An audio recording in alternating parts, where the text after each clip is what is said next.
Mike Hayes never thought he'd write a book, but once he began his career in retreat ministry, everything changed. I've met profound young people from all over the country.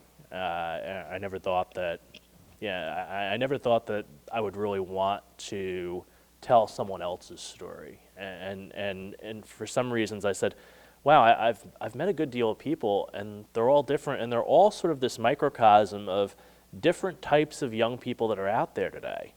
And someone needs to sort of tell their story so that people can understand young people. Hayes founded the award-winning web forum BustedHalo.com in 2001. His blog Googling God is another endeavor of his, as he feels the internet is a valuable tool for ministry.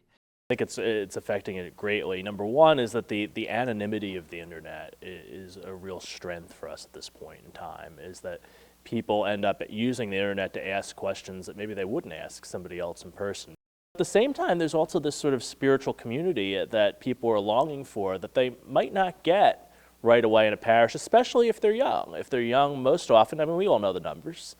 Any young person walks into a parish, they don't often see people who look like them, who act like them, who understand what their world is. It's also an unfamiliar place where they don't necessarily understand the rituals or the symbols or what's going on, and no one's ever really taught them some of these things. So the internet becomes this place where they can sort of dabble a little bit, and they could say, well, what are the things that I don't know, and maybe somebody else could help me find out. And the internet has always been a place where people get information from other people. Hayes is also very clear on what he feels is the biggest challenge facing the millennial generation especially, a generation whose birth dates begin with the year 1980.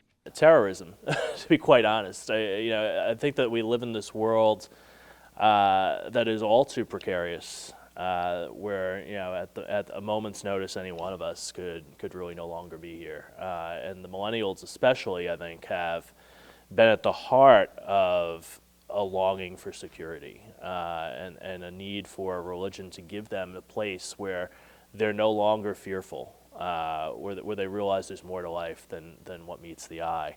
And that's not always true in a world of chaos. In addition to his inspirational stories, Mike has some great advice on how we can live our faith this Lenten season. What I always think about is, how would I best express who God made me to be?